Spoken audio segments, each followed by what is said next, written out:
আসসালামু আলাইকুম। বিডিফিউজ ইনফোটেনমেন্টে স্বাগত জানাচ্ছি আমি ইশরফি দিবা।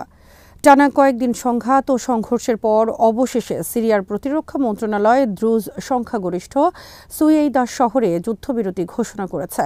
বেশ কয়েকদিন ধরে বেদুইন গোত্রগুলোর সঙ্গে প্রাণঘাতী সংঘর্ষের পর শহরের বিশিষ্ট ব্যক্তিবর্গ ও গণ্যমান্যদের সঙ্গে একটি চুক্তিতে উপনীত হওয়ার কথা জানিয়েছে সিরিয়ান সেনাবাহিনী। যুদ্ধবিরতি না করে সেনা সদস্যদের মোতায়েন করেও পরিস্থিতি সামাল দেওয়ার চেষ্টা করা হয়েছিল, কিন্তু তাতে কোনো কাজ হয়নি। কিন্তু কেন আবার যুদ্ধবিধ্বস্ত সিরিয়ার এই শহরে এই প্রাণঘাতী সংঘাত শুরু হলো এবং এক্ষেত্রে ইসরায়েল সহ আশেপাশের দেশগুলোর ভূমিকাই বা কী, তাই জানব এবারের প্রতিবেদনে।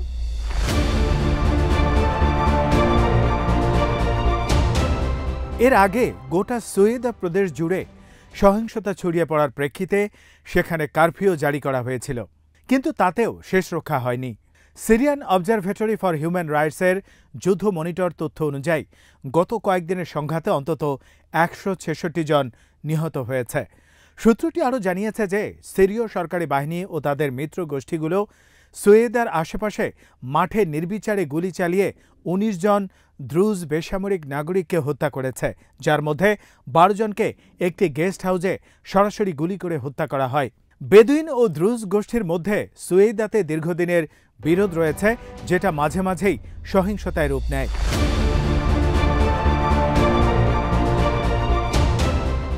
এদিকে গত মঙ্গলবার সিরীয় সরকারি বাহিনী দ্রুজ শহর সুয়েদায় প্রবেশ করার পর ইসরায়েল সেখানে বিমান হামলা চালায়। ইসরায়েল আগে থেকে সিরিয়ার দ্রুজ সংখ্যালঘুদের রক্ষার অঙ্গীকার করেছিল, কেননা এই দ্রুজ সম্প্রদায়কে তারা নিজেদের সম্ভাব্য মিত্র হিসেবেই গণ্য করে। অন্যদিকে সিরিয়ায় আহমেদ আল শারার নেতৃত্বাধীন সরকার সিরিয়ার অভ্যন্তরীণ অস্থিরতার জন্য ইসরায়েলকে দায়ী করছে।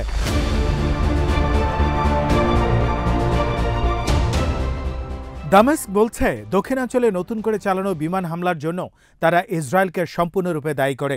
এই কারণে সুয়েদা ও দেরাতে প্রাণঘাতী হামলার পর এর পরিণতি সম্পর্কেও তারা ইসরায়েলকে সতর্ক করেছে। এক বিবৃতিতে সিরিয়ার পররাষ্ট্র মন্ত্রণালয় বলেছে, ক্রমবর্ধমান উত্তেজনার মধ্যে তারা সব নাগরিক, বিশেষ করে দ্রুজ সংখ্যালঘুদের সুরক্ষা দিতে প্রতিশ্রুতিবদ্ধ।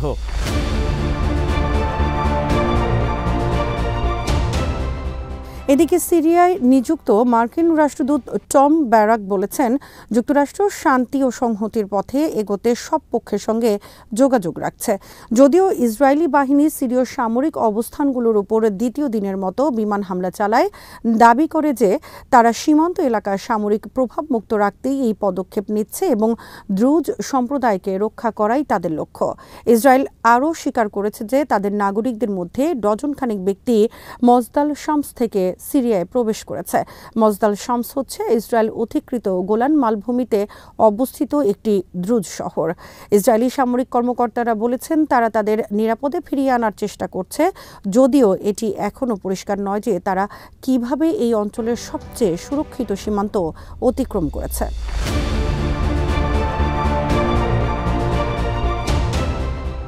দ্রুজ আধ্যাত্মিক নেতৃত্ব শুরুতে সিরীয় বাহিনীকে দক্ষিণ শহরে প্রবেশ করতে বাধা দিয়েছিল, কিন্তু পরে তারা দ্রুজ যোদ্ধাদের অস্ত্র নামিয়ে রাখার এবং সরকারি বাহিনীকে প্রবেশ করার সুযোগ দেওয়ার নির্দেশনা দেন। তবে মঙ্গলবার দুপুরে দ্রুজ রাজনৈতিক নেতৃত্ব তাদের অবস্থান পাল্টায়। দ্রুজ নেতা শেখ হিকমত আল হাজারি, যিনি দামেস্কের নতুন সরকারের ঘোর বিরোধী, তিনি অবস্থান পাল্টে বলেন যে সিরীয় বাহিনী বাসিন্দাদের উপর গুলি চালিয়ে সব চুক্তি লঙ্ঘন করেছে। তিনি এক ভিডিও বার্তায় বলেন, আমাদের পুরো জাতিকে নিশ্চিহ্ন করে দেওয়ার যুদ্ধ চাপিয়ে দেওয়া হয়েছে এবং এই প্রেক্ষিতে দ্রুজ সম্প্রদায়ের সবাইকে এই বর্বর অভিযানের বিরুদ্ধে সর্বশক্তি দিয়ে প্রতিরোধ করার জন্য তিনি আহ্বান জানান।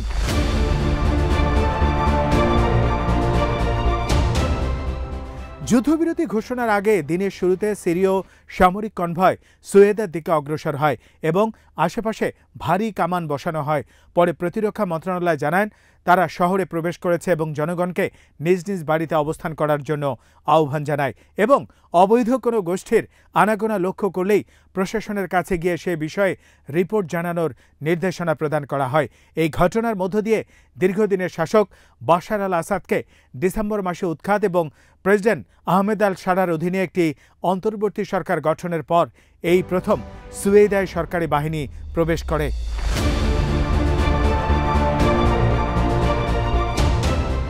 দ্রুজ ধর্মীয় গোষ্ঠী হচ্ছে একটি সংখ্যালঘু সম্প্রদায় যা ১০তম শতাব্দীতে শিয়া ইসলামের একটি শাখা থেকে উদ্ভূত হয়।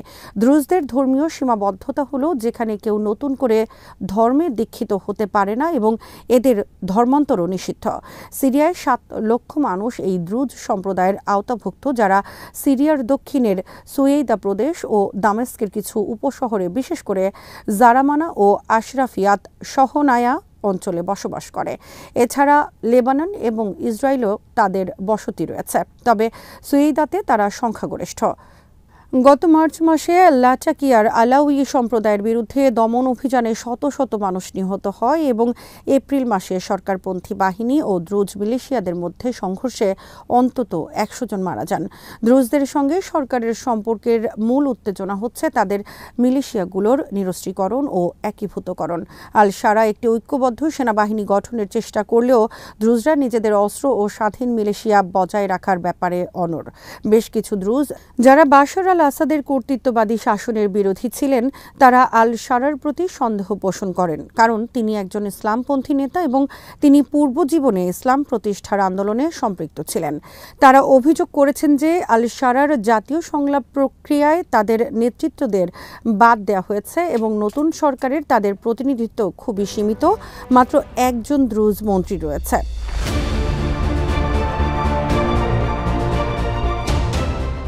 গত শুক্রবার থেকে সুয়েদায় দ্রুজদের সাথে সরকারি বাহিনীর সংঘাত শুরু হয়। একটি সময়ে সংঘর্ষ চরম পর্যায়ে পৌঁছে যায় এবং ২ ডজনের বেশি মানুষ নিহত হন। সরকারি বাহিনী অতিরিক্ত বাহিনী পাঠায় এবং পরে সরকারি বাহিনীর উপরও হামলা চালানো হয়। সেখানে অন্তত ১৮ সৈন্য নিহত বা আহত হয়েছেন বলে ধারণা করা হয়। সরকারি বাহিনীর উপর ইসরায়েলি হামলা পরিস্থিতিকে আরও জটিল করে তুলেছে। ইসরায়েল, যারা নিজেকে সিরিয়া দ্রুজদের রক্ষাকারী হিসেবে উপস্থাপন করছে, তাদের সম্ভাব্য মিত্র হিসেবে দেখে তারাও সোমবার থেকে একাধিক সিরীয় ট্যাঙ্কে বোমা হামলা চালায়।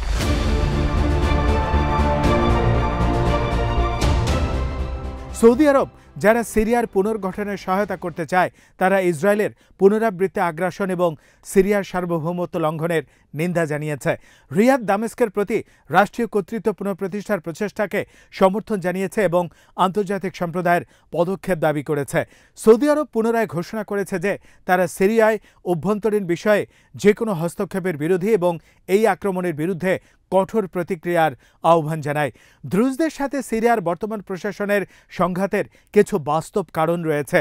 দীর্ঘদিনের শাসক বাশার আল আসাদকে উৎখাতের পর সিরিয়ার নতুন প্রেসিডেন্ট আহমেদ আল শারা সব সম্প্রদায়ের অন্তর্ভুক্তি ও সুরক্ষার অঙ্গীকার করেছিলেন, কিন্তু তার প্রতি অনুগত সুন্নি উগ্রপন্থী বাহিনী সংখ্যালঘু সম্প্রদায়গুলোর সঙ্গে সহিংসতা চালিয়ে যাচ্ছে।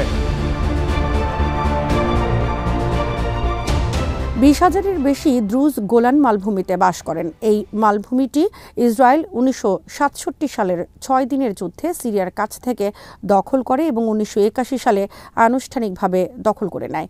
এই এলাকায় দ্রুজরা প্রায় ২৫,০০০ ইহুদি বসতির অধিবাসীর সঙ্গে বসবাস করেন, যাদের বসতি সংখ্যা ৩০টির বেশি।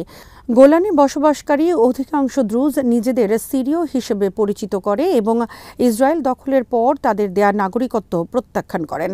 যারা প্রত্যাখ্যান করেন তারা ইসরায়েলি রেসিডেন্স কার্ড পেলেও ইসরায়েলি নাগরিক বিবেচিত হন না।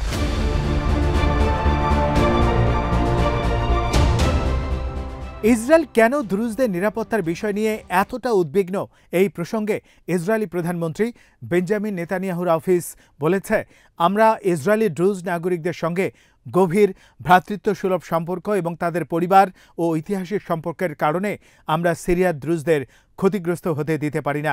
প্রায় ১,৩০,০০০ ইসরায়েলের দ্রুজ কার্মেল ও গালিল এলাকায় বাস করে।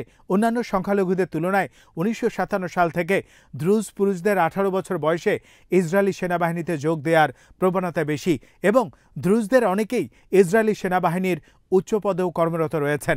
এই কারণে দ্রুজদেরকে নেতানিয়াহু প্রশাসন নিজেদের আপন বলে মনে করে এবং সে কারণেই ইসরায়েল সরকার একতরফাভাবে সিরিয়ার দক্ষিণাঞ্চলে একটি সামরিক প্রভাবমুক্ত এলাকা ঘোষণা করেছে।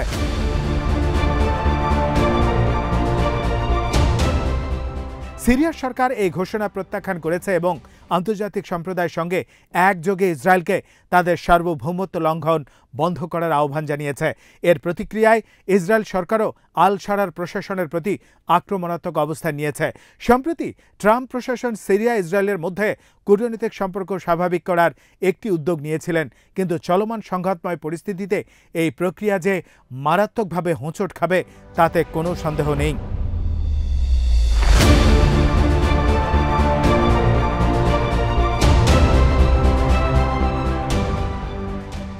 আজ এখানেই শেষ করছি। সমরাস্ত্র প্রতিরক্ষা ও কূটনীতির নানা তথ্য জানতে চোখ রাখুন বিডিভিউজ ইনফোটেনমেন্টে।